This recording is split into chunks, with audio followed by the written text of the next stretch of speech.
Welcome to Homesick Philly Bros, presented by AML Media. Alberta Marie Labordi, love you, Mom. Once again, this is Homesick Philly Bros. This is my brother Stephen Labordi. I am Gene Labordi, and as always, producer, multifaceted, doing everything for us is my lovely wife, Rachel Labordi. Say hi.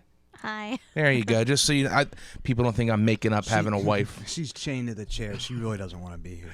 But this is episode 2 of Homesick, where we just talk all basically Philly sports. We have been, I guess, relocated, you can call it, but we now live in Pittsburgh, so we miss our Philly sports. Yeah, it doesn't feel the same. So this is a way for us to share knowledge, share our emotions, and just talk it out a little bit about it. Rough week for us a little bit. First thing I want to... Oh, Rachel, give us our plugs before I get into everything. Okay. Twitter, you can find us at AML_media_. Same on YouTube, AML_media_. Instagram is AML media_. We are on TikTok now. Ooh. That is just AML Media. Do some dances. And you can search us on Facebook as well, under AML Media. And our website is aml.news.blog. You can find links to all of our pages there. And so basically we're everywhere that there's social media. You kind of have to be. The important thing is the website, just because we have multiple shows, kind of. We have this, and then we also have UBI. We're probably going to have maybe another type of show coming out that is in the works a little bit. We're working the kinks out. So if you like us, which hopefully you do, you will. Or if you just like to hate watch us, that's fine too. I totally get that one.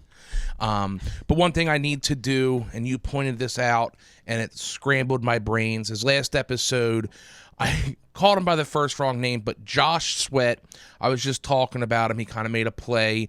And there's a reason I made that. Josh, if you're watching, I watched all of a season with. So they also did a Notre Dame season.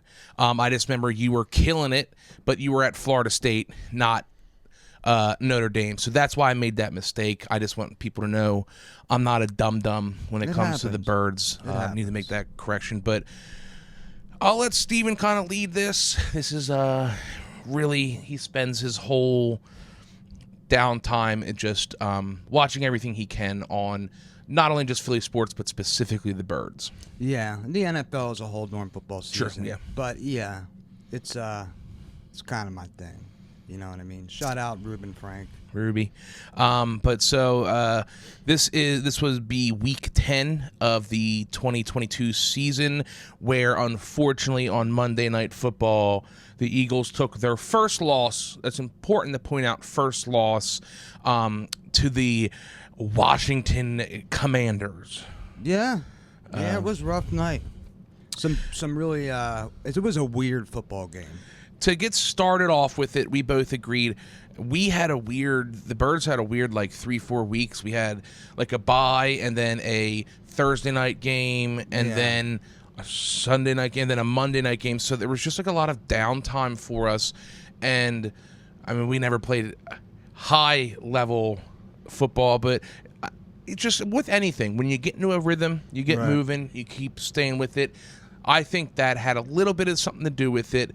And I'm doing everything I can to not just have a complete freak out meltdown, because that game had so many, not just the up and down back and forths, the reffing, the face mask, the dumb fumbles, just all of it. It's just, what's your take is a little bit more level-headed that night?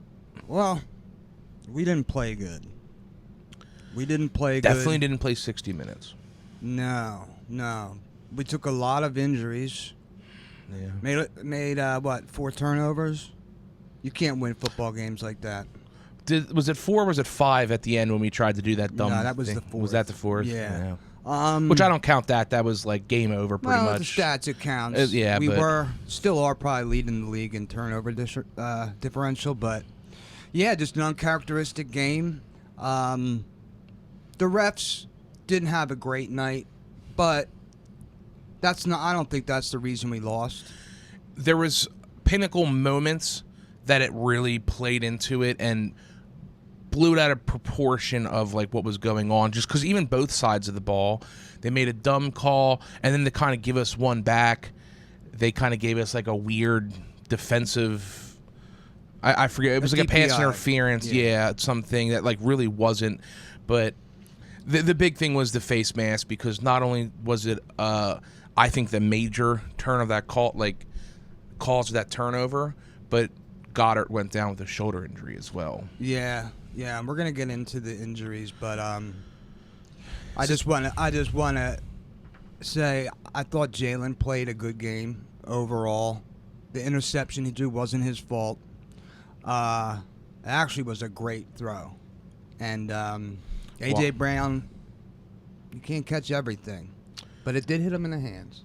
That one, and then the biggest, because we're like, we still have hope at this point, the Watkins like 50-yard catch, get back up and fumble.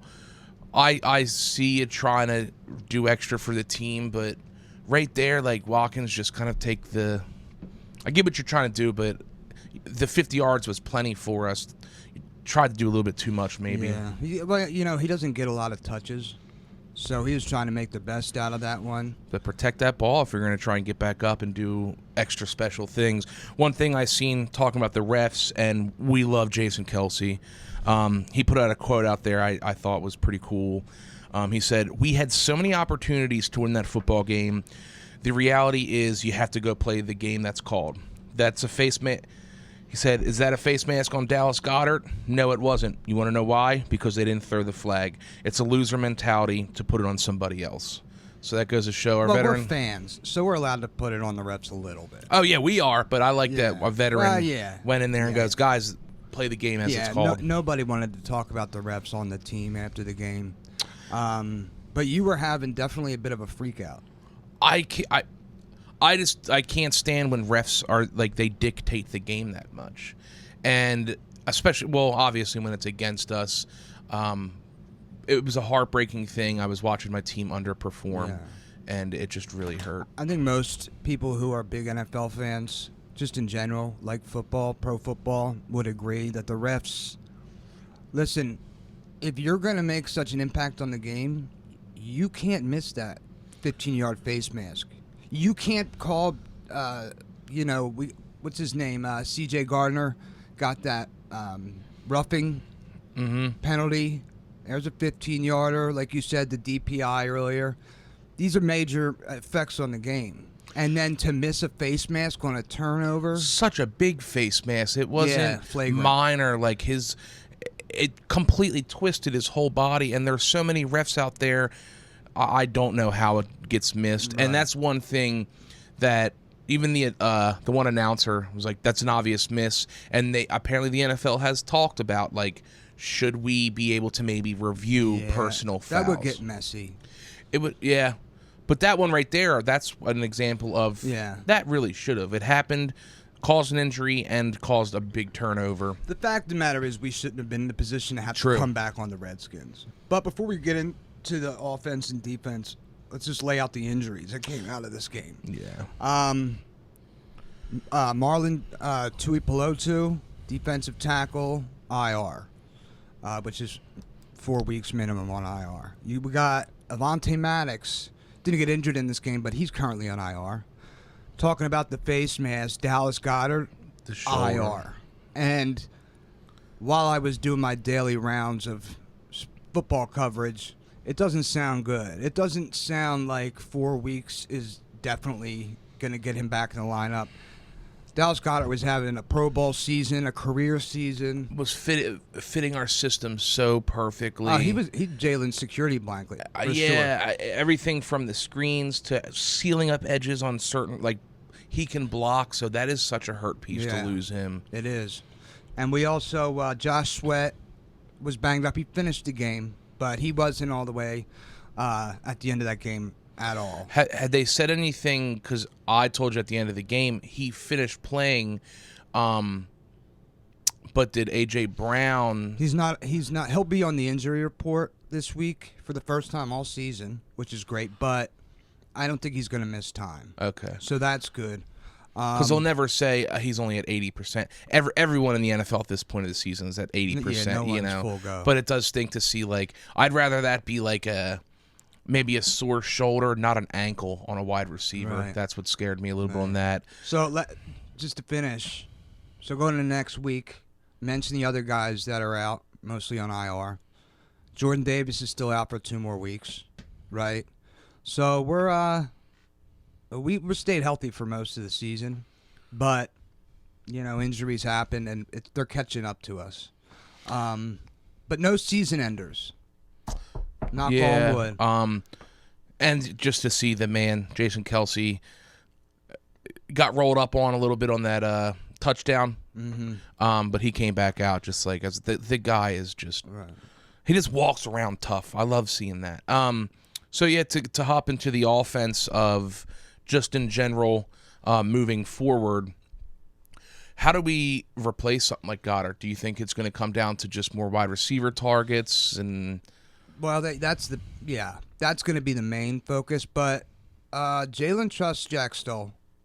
He had, I think, 2 pretty big catches in this past game. Definitely one, but I think 2. He catches the ball when it's thrown to him. Mm-hmm. And Grant Calcaterra, the rookie, he's got a lot of athletic ability. And they were talking about him a lot in camp, if I remember. I mean, because they're covering young players in camp a lot. But he flashed, and he was good in college. He just had the concussion issues, so he wasn't a high draft pick. But they're not going to bring anyone in, I don't think. It's just going to be by committee. And our offensive line still 100% there. Right. Jack Stoll can block pretty well. Not as good as Goddard. I mean, Goddard's A++ pretty much at everything. Yeah. And the explosive ability is not going to be there, but I think our tight ends can fill in. Again, like you said, but just have to use the receivers more. I'd really like to see them throw to the backs a little bit more. Miles Sanders can catch. He had last season, it wasn't the best for him. It was dumb drops and in big situations sometimes, but he has showed he has hands. And when he catches the ball, he's explosive in the open field too. And for some reason, the Eagles just haven't thrown to the backs a lot.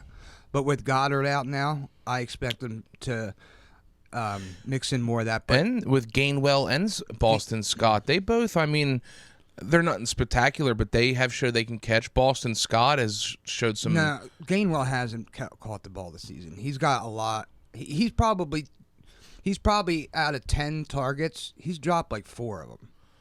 Well. So I guess I was thinking more just Boston Scott of last year with some screenplay. Yeah. Well, which isn't it's a catch, but it's not like catch is a catch. Mm-hmm. I just know we need to get our backs involved in the pass game more because Boston catches what's thrown to him. He's made a ton of big plays for his team, so he's been pretty much non-existent. That and Redskins, they had a game plan to control the game, and they did that. I would like to see us do that a little bit more. When we got away from the run and then came back and started getting success again in the second half. So I would really like to see them to come out. I never want to take Jalen and put him in a box of just the RPO or just hand the ball off too much. But when the run is working, let it happen. I agree. But the thing is, the strength of the Reds or the Commanders was their defensive front. So I think we came out to try to throw the ball around. But when A.J. Brown rolled his ankle, it took the wind out of the sails a little bit there. He just wasn't the same. So overall, and it was a weird start. Sorry to cut you off, but it was a weird start to the game because then there was like the back-to-back turnovers. We got the ball and we scored, and then they got it, the back-to-back turnovers, and then we were like on the 20-yard line, scored right away, and then the Commanders had the ball for it seems like forever. Yeah, I think we had the ball for just over 9 minutes in the first half. Yeah. So I mean, I probably have seen numbers like that before, but nothing jumping out to me. 9 minutes and a half. And I don't like getting out of the rhythm of like the back and forth, because then defense is winded before halftime. Offense maybe getting cold on the sideline and just losing the, togetherness or whatever you want to call it. Right. Well, let's get into the defense since we already have. Yeah. Not good. Not good. It's been a problem this season stopping the run. And believe it or not, at the end of the game, they only averaged like 3.9 yards per rush, which isn't terrible on paper. But the time of possession, converting third downs, we missed Jordan Davis. That's what we said during the game. We were like, is that guy really that big? It must be, because, I mean, we still have, I think, a pretty decent defensive line that they were eating us up that second quarter. It looks... Yeah. That's what in the second quarter, I would like to know what the average of yards per carry in the second quarter was, because it seemed like they were always getting 6+ yards on first down for a run. They stuck with it, committed to it, and they were converting all their third downs. True. They weren't hitting chunk plays through the ground.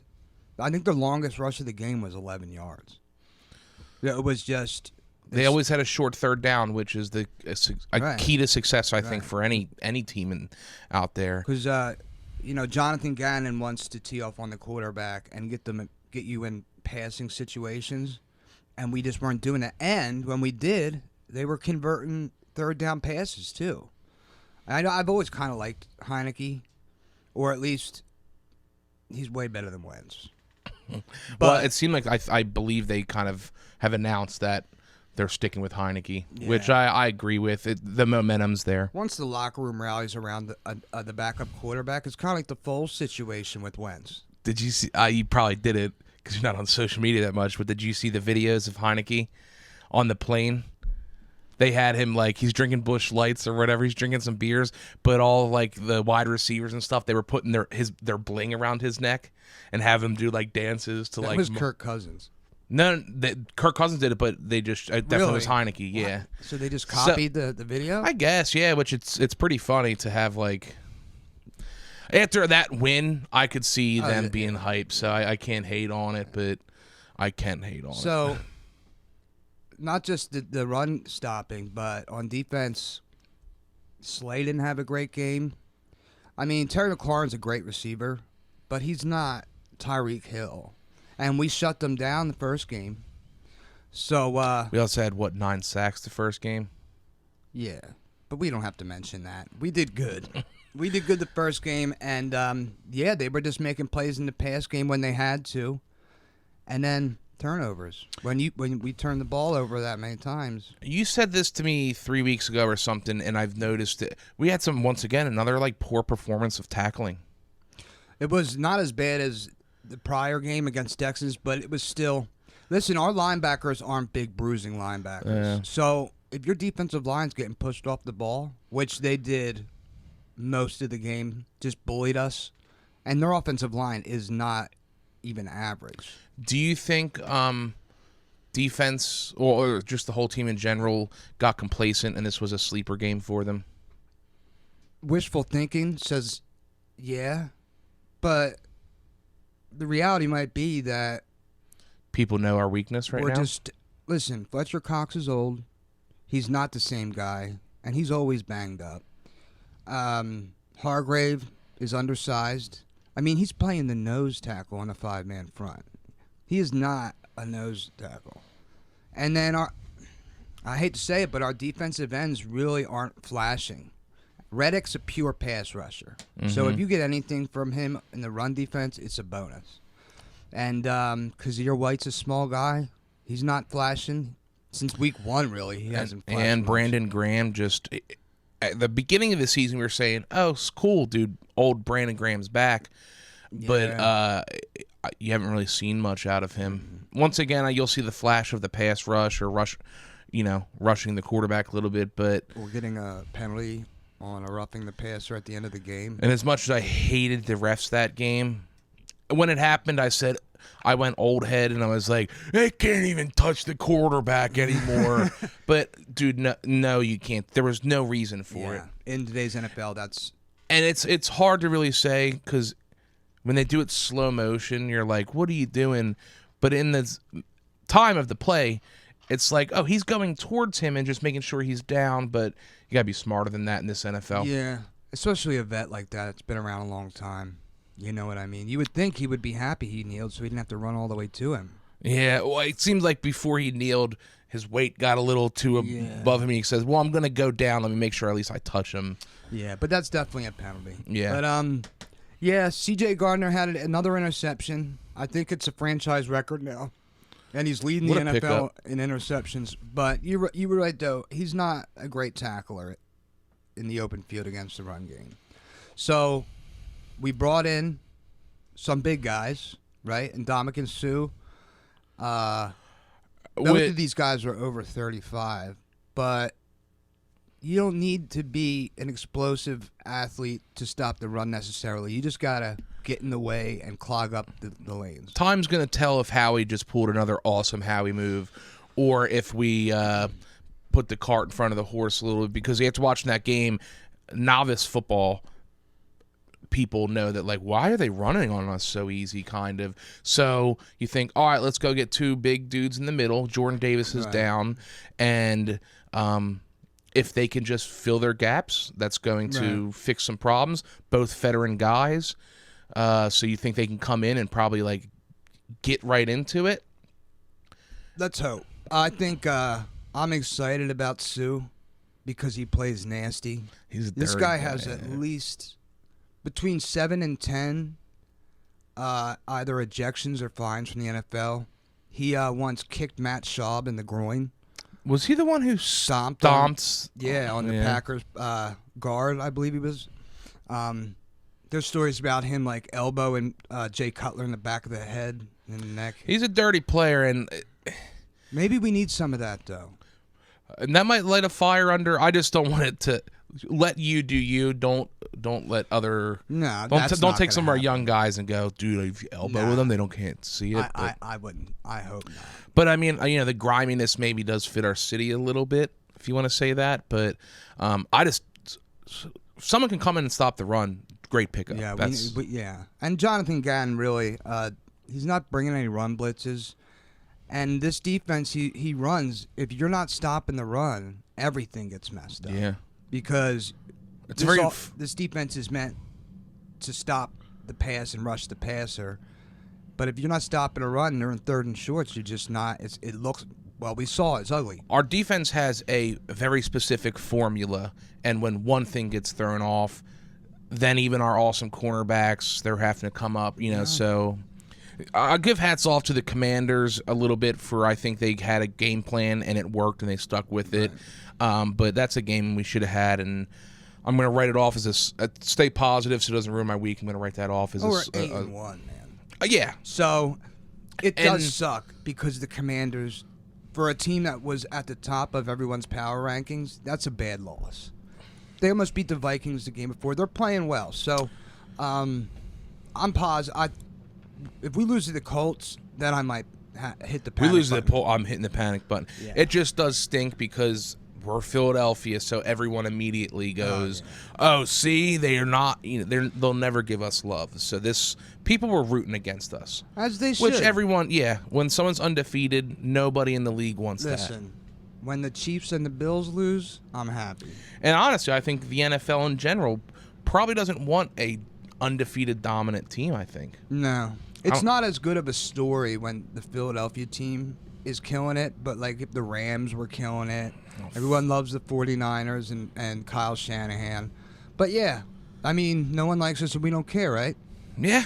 So, but yeah, I expect to bounce back. And Linval Joseph, the other D-tackle we brought in, I don't have much expectation for him, but he's another big body and a veteran guy. Before we get off the defense, just real quick, though, are we starting to worry about Robert Quinn? Not yet. What's it, week 2 for him? 3. This game got out of our, like I said, our formula. So He had a missed tackle on a run, but we did not bring him in for run stoppage. No, you're right. So, and I don't think we like gave up a bunch to get him. So I'm still wishful thinking on him. Give him a little bit of time. Now, ask me that question in 2 weeks from now. I will. If he can't eat up on the Colts and make Matt Ryan uncomfortable on that atrocious team, I'd have to say the Colts. Their right defense is legit, but they should not score more than a touchdown or two tops on us. But unless Jonathan Taylor just runs through our defense again. He is. But we'll get into our scary. Colts predictions. Yeah. Obviously, we got to talk just because it's football. We touched it. Quarterback, Jalen Hurts, I'm 100% in. Yeah. That interception wasn't a bad throw. Really, it was a good throw. Well, A.J. Brown's hands held it up. Right. And just the perfect timing to put it into their... I truly think if A.J. Brown doesn't tweak his ankle, he has the leaping ability to get that ball, or at least body out the defensive back on that one. I like the jump pass there that he threw for a touchdown to Goddard. We're going to miss you, buddy. Better. I wish I could just give him my shoulder. My shoulder sucked too, but I wish I could just give him. How many times in the season I go, you can just. I wish if I could trade, I'll take that injury, dude. And you can just have my piece. Yeah, literally, you would take that. I injury. would. I'd be like, fuck this shoulder. You can get it, dude. Trade it back when it's healthy. So, let's just hope it's not a dislocated shoulder. The Eagles are terrible with our injury medical staff reports. has. Well, yeah. They don't give you anything. And everything's a competitive Do you think edge. that's strategy? It definitely is, but it's pretty annoying. Yeah. He's worse than Andy Reid was. There should be a test, like, to sign up as a membership. Like, someone comes to your house and they test your true eagleism, and they go, okay, here's the dark web, so you can actually get the updates. You can get the I'd pay a real lot of deal. money for that. Yeah. Well, and all the reporting. And we'd pass the test, I'm pretty sure. Oh, hell yeah. But yeah, Jalen played well overall. I have no concerns. If there's one thing to take out of that game, there was no dip. You know what I mean? He did. I mean, I still think he's in the MVP discussion, unless we go on a steady losing streak, which he's like the one piece that didn't fall at all. No. There was nothing. I mean, there's one time I think he tried doing too much on a 3rd and long, where he tried to use his legs, stepped up, but the pocket collapsed on him, which will happen to the best scramblers in the world. He was put and there was even a couple times he put the ball, I think, in the correct place on a quick slant for like a 2nd and mid. Yeah, to A.J. Brown. That was another one where after A.J. got nicked, he just because that play works every time, and you could see that A.J. Brown just couldn't body out he just wasn't the same. But I have no concerns about Jalen, and I know that Howie and Jeffrey Lurie are already talking about his contract, and you got to pay the man. Do you think if we get to if we make it to the playoffs and lose game 1, do you think there's any type of discussion? No, he's the guy. Okay. He's the guy. So let's get to our this is a segment we'll do every week. Even outside of football season, we could still do the your bum and your beast of the game. So first, you just pick one, offense or defense for each. So give me who stood out to you as a bum that just didn't play to the Eagles' standard, as they say. And I was not prepared for this, so it really hurt watching that Watkins drop that fucking fumble. Yeah. And he caught it. He made a good play. He turned on the burners, which he's known for, made it, and then just stayed down. That was the one that was like the last shot to my heart that I could take on that game. Yeah, I can't disagree. That and as just a nomination, and I can't say bum, but Brandon Graham, that we still had a chance. We stopped him, and it was going to give us 1:30 to play on offense. And as a veteran, that was a bum move, and I think he kind of would say that as well. It was a bum move. That's okay. He'll not bum next week, I imagine, but okay, that's a good bum. So you're going with Watkins. I'll go Watkins. Okay. All right, and who's your beast? Who's your beast of the game? On either team? No, we're okay, that's how I figured. I gotta say, Miles Sanders had some decent runs for us, and there was a couple times. I'm not gonna say Jalen Hurts because that's an obvious, because like we said, he didn't dip. But Miles Sanders had a couple times where, after contact, he got a couple extra yards for some first downs that were important. Okay, that's a good beast. And honestly, they should be feeding him the rock more. Mm-hmm. Because he's been excellent this year. And here's my thing also, too, just on that note. The NFL is so long. I like to think that these guys are so much a level smarter than I am that they're going, we're not going to feed him yet because we're going to feed him when it really counts. You know? And well, that's how you win playoff games. Save right? him. Control the clock. If we can win a game without beating him up, do so. Yeah, and he does have injury history. So do you have one locked and loaded for bum and beast? Yeah, my bum is definitely Fletcher Cox. He's just not playing well, and he's getting pushed around. I mean, this guy is a high-profile $14 million guy season. I don't know why they re-signed him at that number. I mean, he's had last year was productive even when we weren't doing good. Let me ask you this: are you saying he's a bum this week? No, I know. I'm assuming you got to watch a lot of recap and plays on that. Yeah. Because it's hard during the game. You know, we're getting run on. But would you say he was a bum without watching recap, or did you get to see some? It got worse when I rewatched some of the game and some of the, just the offense, defensive line highlights. He's just not flashing at all. And there was just too many times where he was flailing and falling on the tackle after the tackle was made. You know what I mean? Like trying to look like he's around the ball. And for that price tag, you just expect more. And he's a leader of the team. That's a good one. I mean? Yeah, that's a good one. So, and hopefully it's, if you're listening, Fletcher, we truly, truly love you. So just use it as fuel. Don't be mad at us, because you probably know you didn't have a great game. No, what was your beast for the game? I think my beast, there wasn't any one guy who just tore it up in this game. I think my beast has to go to C.J. Gardner. From this setting a franchise record, leading the NFL in interceptions. And he made that play. When you're watching this game, because we've had a few games like this where the game's still in the balance in the second half, and our defense comes up with a turnover, and you say, there it is. Mm-hmm. We got this now. He did his job up to that point. Exactly. And then just dumb. Yeah. And he had a couple stops in the run game, at least to stop. He had a big missed tackle at one point. I forget when, but there was like a whiff. Right. But he's no Brian Dawkins. No one expects him to be Brian Dawkins. But the interception, I got to give him the beast. That's a good one. What about, and I don't know if it was because maybe the coaching staff seen that A.J. Brown wasn't at 100%, but Devontae Smith, who last year I remember, I was like, finally we have someone who's like a good wide receiver. We haven't. He seemed to.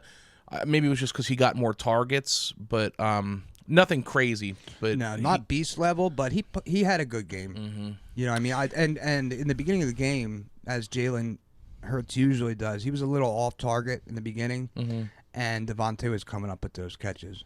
So yeah, no complaints. It's really nice to have AJ go still keep playing, but then go, oh, that's right, we still have Devontae Smith. It's nice to have we're used to only having one weapon for a long time. If that, we would have one receiver. Okay, so then let's move into our Colts game prediction. Okay. I think, like I said earlier, the Colts have a really good defense. They did lose Leonard for the season, but nevertheless, they've proven throughout the season, game in, game out, that they can stop people. This Jeff Saturday thing, the new coach of the Colts, they won, but they beat the Raiders. And the Raiders are probably the biggest disappointment in the NFL this season. They're not doing anything right. I'm sure you saw the clip, or I might have mentioned to you the clip of David Carr after the game. Basically Got emotional, yeah. That was, I mean, I get it. You work hard, and to get the results they're getting. Well, you've said you like David Carr. You like David. I do. Something about him. It's his face. Yeah, he's not Tom Brady. I don't like him, and I've always said I was like, I think he's gonna be like his brother. He's gonna show you a quick flash and then just. Yeah, he's basically like another Kirk Cousins, but it's not just him. That whole team is in disarray. Yeah. But the Colts, if unless Jonathan Taylor destroys us single-handedly, I expect to pull this one out. Yeah, this has to be a win, or you're right, panic button will be getting touched. This will be a good. It's they're coming in on what's today, Thursday. Mm-hmm. But there's two veterans we're bringing in to basically, I think their sole purpose is stop the run. Right. It's going to be kind of a good test of did Howie make a good pick here?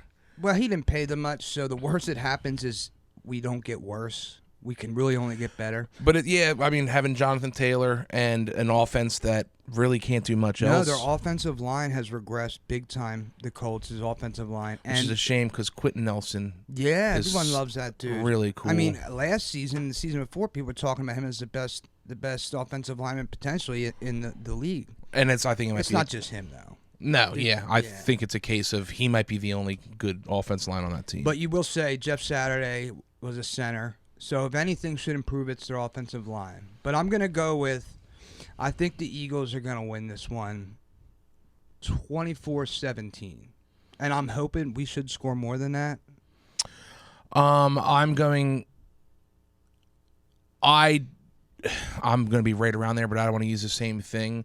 I'd like us to see 28 points out of this game, and if we can stop the run, which hopefully these two can come in, I think we should be able to keep them under 20. So I'm not going to make an exact guess, but I want our offense. Against a decent to good defense, I want to see him put up 28 points. I don't want to get it stopped in the red zone, which we've been pretty decent at this year. So I'm going 28. I'll go 28-17. Okay. Yeah, I think as long as we don't let them score early and we can get a lead, then we can really play defense the way we want. And also I don't gamble because I'm terrible at this type of thing because I always get wishful thinking. But just a cool thing. This year is, I forget the number, I want to say it was in the 90s. I think it was 91 games so far in the NFL have been won or lost by under one possession, under a touchdown. Which is good for the league. It's competitive games. Yeah, definitely. But it was it might be a record, I forget, but it was an astronomical number. Yeah, this isn't the season to be betting spreads and over-unders. Yeah, and I'm not good at them. That's why points I don't are way do down. it. But yeah, we better win. That's the gist of it. And just as an aside, Jim Irsay, the owner of the Colts, has been acting a fool. Really? Yeah, just every interview, he's just such a wild card. I couldn't even put a face to him. Colts are one of those teams Midwest you don't team. see much about them. Yeah, but I absorb all that stuff, and I've seen his press conferences, the introduction to Jeff Saturday, and they had benched Matt Ryan when Frank Reich was still there, and that Sam Erlinger, I believe his name is, was the starter, and it was supposed to be for the rest of the season. Then they fire our boy Frank Reich. Jeff Saturday comes in, and guess who's the quarterback again? Matt Ryan. Did Frank get picked up anywhere, do you know? Nah. He's getting paid $30 million. He's got $30 million left on his contract. He's at least going to, I would, if I would take the season to decompress, if you will. So that's about the gist of Birds Talk. It's mid-football season. We're in the deep of it. This is our favorite time of the year. Weather's starting to change. Yeah. Changed at this point. Yeah. We just got to stay healthy. Yes. Did you see that the what is it? The Bills game got moved. Moved to Detroit. Yeah. And Detroit kind of made a funny comment on Twitter saying make sure you don't break any plates, turn off the lights, and lock up when you leave or something like that, which is kind of a funny little. Right, they're gonna ransack the stadium. Yes. Oh yeah, no. Yeah. Don't break any of our tables because of the Bills fans. Something else, and turn out the lights. Lock up when you leave. Yeah. Just real quick about that. It sucks for the Bills fans and the Bills. That was supposed to be a huge advantage, home field advantage. And trust me, those fans would show up in 3 to 6 feet of snow. If they could. And that's a fun game to go to. Yeah, I was gonna say I would like to watch it on TV. Bundle up and Shady. They were throwing flashbacks of Shady McCoy. He's game. a good for the Eagles and Bills game. He's good in the snow. He was good in the snow. It was really exciting and to watch. nothing looks cooler than a football game in snow. So I'd like to play snow football again. That's a good time. Yeah. Get the boys, tear some hamstrings. All the fast people have to slow down so I can maybe catch you. Yeah, right. But yeah, let's just touch a little bit on the other things. Phillies, we almost did it. Gave us a lot of love. One thing Bryce Harper. So I guess that's the biggest thing to really talk about. He's got a UCL potential tear in his elbow. That's why he was DHing all season, because he can't throw. And according to Dave Dombrowski, the president of the team, they don't know if he needs Tommy John or basically like a half a Tommy John.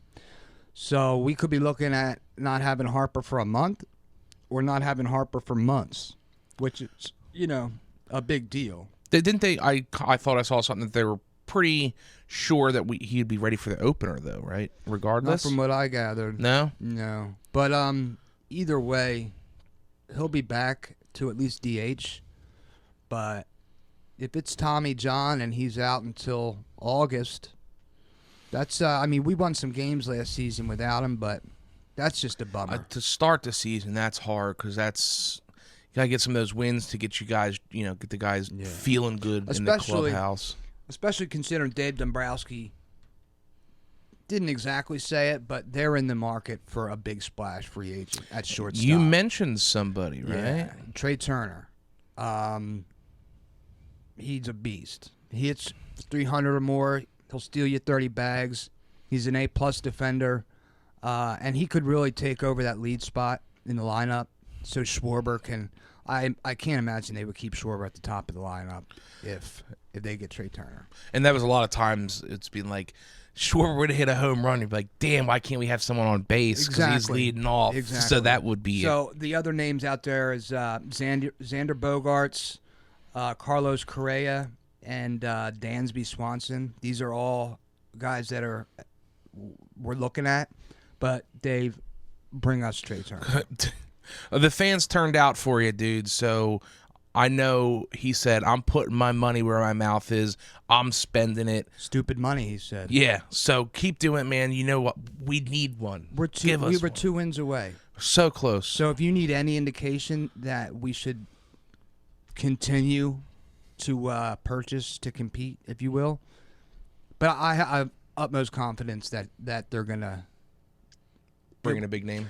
Yeah, it would have to be other teams spending absurd amounts of money for us to not. And shit, you got to think all those players, and baseball is definitely one of those sports they do it like you have a real chance to win a championship. Absolutely. And Trey Turner and Bryce Harper are buddies. They played in Washington together. Let's do it. And word on the street is he wants to play back on the East Coast. He's familiar with the division. Right now, I'm just assuming we're going to have him. So don't break my heart. And give us some more pitching. Yeah. Carlos Rodon's out there, but I don't know if they're going to be able to get both. But, I don't know. Wheeler, Nola, Suarez. If they bring in another 1 or 2 rotation guy, we're going to win the World Series. Let's do it. And then, we need some relievers, but those are, minor contracts. 76ers starting to get their stuff together a little bit. Not as bad. They started off slow. I mentioned on a first episode we did Embiid, I think, just being out of shape, and he just had to play himself into shape a little bit because like old school basketball. Yeah, like he had a little too much fun. He goes, I'll just play me a couple extra minutes. I'll sweat it out. I'll sweat it out. And last season he came into the season in great shape. So I guess he's just the man in the town, and they let him kind of half-ass. I don't know, but he dropped 59 the other night. And I think 42 like Yeah, the game before. So, without Harden in the lineup, he's just gotta do it. You gotta hold it down. And he's not the alpha competitor all the time. The guys on the team basically had to kind of tell him, like, yo, we're only going to go as far as you take us. And 42 and 59 in 2 games. So it's looking good. Looked like Harris stepped up a little bit. Maxey just keeps being a gem for us. Yeah, he's more than a gem now. I think he's bona fide. Not a superstar, but that name's known around the league. I like him too. Yeah. He's a really fun-loving kid. Yeah, just is always so happy. I don't think you never see a frown on him. When me and Steven do these things, we'll text each other some topics, and Steven goes, all right, yeah, Eagles, Phillies, Sixers, and he goes, hockey sucks. Yeah. He's not a hockey fan, but that is a type of sport, I think. It's got that cult following, I always say, of you either die hard or you're not. I have one leg in, one leg out. I loved playing hockey when I was younger. And it's one of the only sports that I watch that have a goalie, and I was a goalie my whole life. So, the Flyers are doing pretty good right now. Better than last season started. Yeah, and hockey's weird. We'll have plenty of time to talk about that. Any wrap-up stuff you want to get in? No, just hockey sucks. That's about it. It's fun going to games, though. Yeah, it is a cool live experience because it's so quiet and you can hear everything on the ice. It's got like the noises feel good. Yeah. In Philadelphia, there isn't a bad sporting event to go to. We went to a Union game. That was awesome. They scored 7 goals. Yeah, that was. And I don't know if we mentioned it. Maybe we're repeating, but Rachel, was it we were the first city to lose 2 championships in one night?